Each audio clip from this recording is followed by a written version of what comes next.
Caleb, what do you got as we recap the week? Last look brought to you by Campbell, Cunningham, Taylor, and Hahn. Look at me. No contacts, no glasses, because I got LASIK. Caleb, what do we got? All right, so the lead story is obviously Alabama beating Georgia, and I guess this big story out of this that we're not talking about is Alabama still owns Georgia. Georgia has lost a grand total of 3 games since 2021, all 3 to Alabama. I do not think that's the biggest story of the weekend. Well, what do you think it is? I think it's Ole Miss losing, and getting out physicaled. I mean, to me that they just went from, in my mind, to a definite college football playoff team to a potential national champion to they don't like to play big boy football. Well, that's on my list. I said Ole Miss was exposed, and I usually hate seeing the word because whenever someone loses, everybody's like, "Oh, they were exposed," and I'm like, "What exposed?" But no, they actually. This is one of those situations where they actually were exposed by losing, right? They were exposed as kind of a soft team. Yeah, so, it absolutely is. It's Buster Douglas beating Mike Tyson.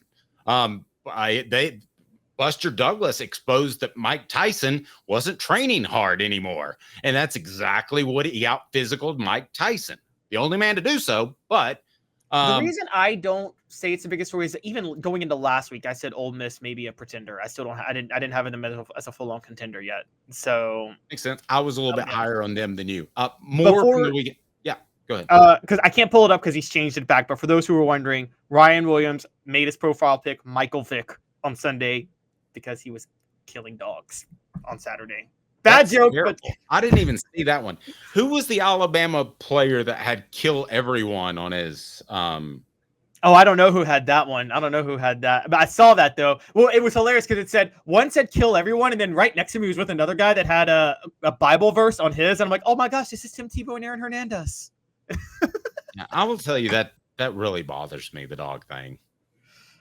I mean, it was a bad joke, guys. It was a really, really bad joke. It's more than that. I mean, if you think that's cool, then you're on the step of psychotic behavior. I don't think he thinks it's cool. I think he was making an awful joke. I mean, I think he was just making a bad joke that landed wrong. He's 17. Okay, just this how I feel about abuse to animals, and this is just me.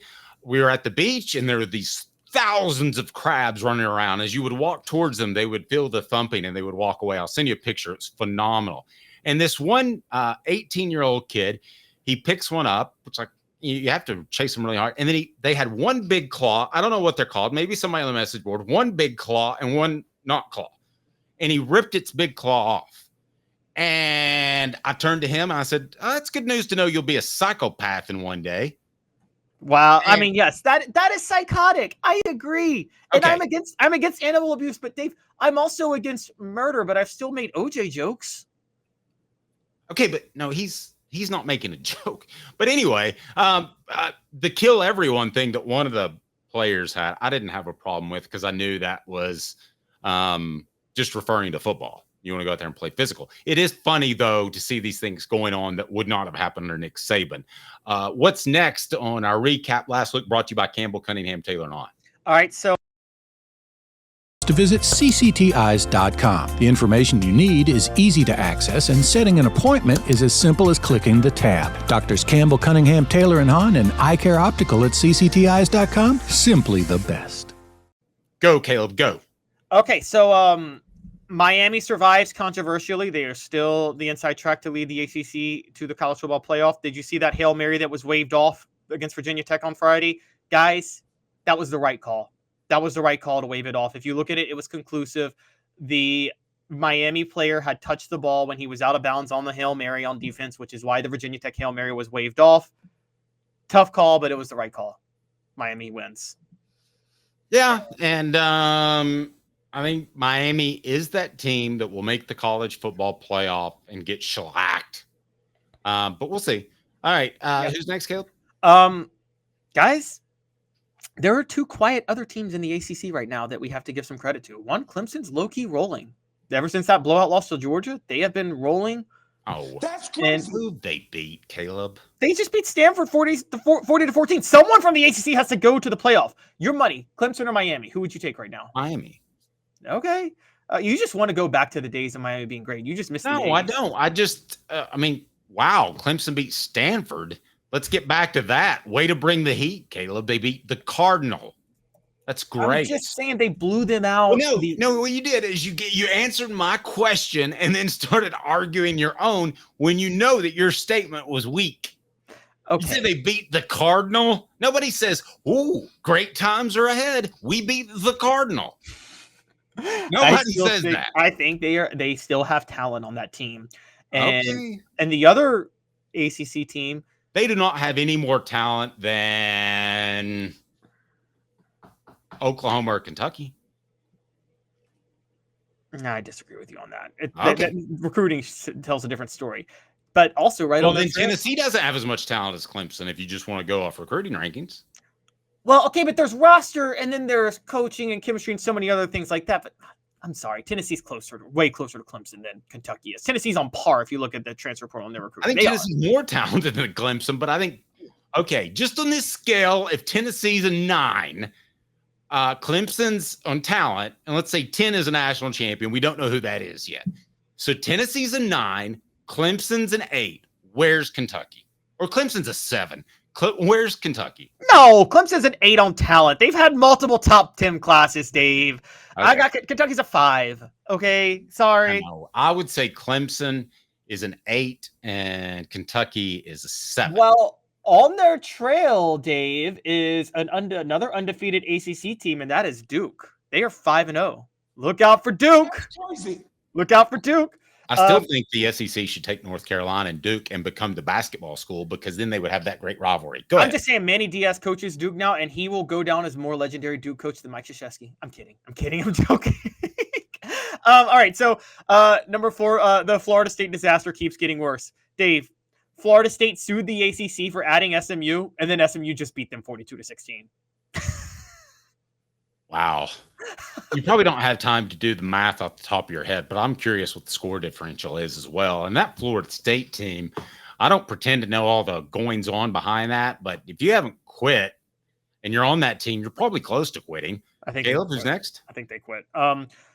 Look, I know you hate it, but Colorado is back to being a college football story. They just blew out UCF 48-21, and that's the most impressive win of the Deion Sanders era at Colorado. I mean, and they're now right there in the running to win the Big 12, by the way. And Travis Hunter, look, you have to make him one of the top 5 Heisman frontrunners now with another 100-yard receiving game and an interception. I mean, that's pretty impressive. I agree. I'll have my Heisman column coming out on Wednesday, and he's going to be a part of it. I'll just go ahead and tell you that. It's projecting where I believe they'll be at the end of the year based off what I have seen. So this is the first time I think that he'll be a part of my top 5, but he will be. That comes out Wednesday. Check out Off the Hook Sports. We'll talk about it right here. So please make sure you're subscribed and have all your notifications on. Ring that bell. And hopefully you can click that like button for me so we can bring more people in. What else, Caleb, from the weekend? Okay, so one of them is BYU is actually the clear Big 12 front runner, though, even though Colorado's in the running. BYU, I said take the money line on Baylor. I was right. They held them off 34-28 after winning 28-7. Utah. I'm sorry? It's the magic underwear. Go ahead. It is the magic underwear, and I know about that. All right, and then also the Group of 5 race. Washington State has lost to Boise State. So, Dave, you know who the top 3 teams in the inside track for the CFP from the Group of 5 are right now? Who? Army and Navy, both undefeated. And hey now. Love that. And after Matthew Sluka did that whole thing with UNLV won on Saturday, and they are also undefeated. They are the favorites right now to make the college football playoff out of the Group of 5. If I've said it one time, I've said it a million times. UNLV is so deep that they can overcome a loss of even their best player and win it all. I know that I've said that, Caleb, haven't I? You have. No, I haven't. Yeah, I'm joking. I know. Some people are like, Dave's just Dave, chaos theory. Army Navy refused to move their game. So the college football playoff rankings will still come out before the Army Navy game happens. What if the college football playoff rankings come out? Army and Navy are both undefeated, and they have to pick one of them for the Group of 5 team, and they haven't played yet. I like it. And, go ahead. I want you to finish. Portions of the program brought to you by Peak IV Hydration. Please put them in our chat box. You can order online these patches that will absolutely make you feel better, give you more energy. 100 or over 100 5-star reviews, fast and effective. They have locations in Knoxville and Sevierville if you choose to go in person. peakivhydration.com, peakivhydration.com. You were going to say, Caleb?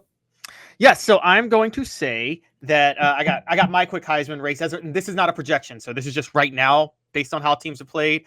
Jalen Milroe's my Heisman leader right now, just because of how he's played to this point. I got Travis Hunter number 2, Cam Ward number 3, Curtis Rourke number 4, and Dylan Gabriel number 5. So, and for those who want to know, Curtis Rourke is the quarterback at Indiana of all teams.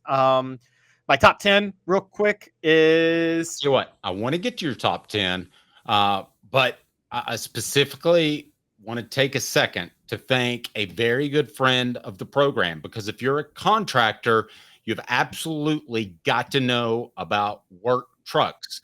Work Trucks, all about trucks that are actually available, trucks that help you maximize your profits by having the right work vehicle now. Time is money. The perfect work vehicle doesn't break down and has all the space to carry what you need. That's what Work Trucks is intent on offering, while other dealerships just can't do it. Contracting is about time. Work Trucks with an X saves you time with less back and forth trips and trucks that pass the highest standards to be put to work. The process is quick and easy when choosing a vehicle for Work Trucks. Cargo vans, utility body trucks with an app-hide work bodies installed, pickup trucks of all sizes, anything special like cranes or dump trucks. Work Trucks supplies vehicles to people like you, contractors, to get back on the road, no dealership runaround. If you're a contractor, you need to know about Work Trucks. That's a fact. Service industry, Work Trucks. Work Trucks carries the trucks that your business has to have. You need Work Trucks. Clinton Highway in Knoxville, downtown Birmingham. For the entire inventory, go to Work Trucks with an X, LLC.com. Work Trucks with an X, LLC.com. I'm telling you, they will have you fit to a T, and your business needs fit to a T. Proud supporter of the Vols. Work Trucks with an X, LLC.com. All right, Caleb. So your tops in the nation are? All right, so this is my top 10. I think Alabama should be number 1. Texas is number 2. Tennessee's number 3. I moved Oregon up to number 4, and Penn State to number 5, and Miami to number 6. Missouri is number 7. Now, people are going to find this controversial. I got Georgia at number 8. I've got them ahead of Ohio State at number 9 because Ohio State still has their only win is Michigan State. So I got Ohio State at number 9, and I got Michigan. How in the world do you have Oregon and Penn State in the top 5? Well, because they have. Because, Dave, this is not about who's better. It's about quality wins. Okay, you would at least agree with me that Penn State and Oregon have a better resume than Ohio State to this point, right? Yes. I mean, so what can I have to put them in the top. This is not power rankings. This is the top 10 based on your resume. If I were to do a resume at the season ended today, what would my official rankings be for the college football playoff? That's how I do this. Okay. All right. Anything else, Caleb, that you'd like to add to the recap? Nope, that's pretty much it, except the fact that, guys, don't sleep on LSU. I'm telling you. Okay, and lastly, if you had to vote that Ole Miss makes the college football playoff or loses 4 or more games, you would say? I'd say 4 or more games, because I think they've got 2 more on their already on their schedule, and a third one is very possible. So he's a toughie.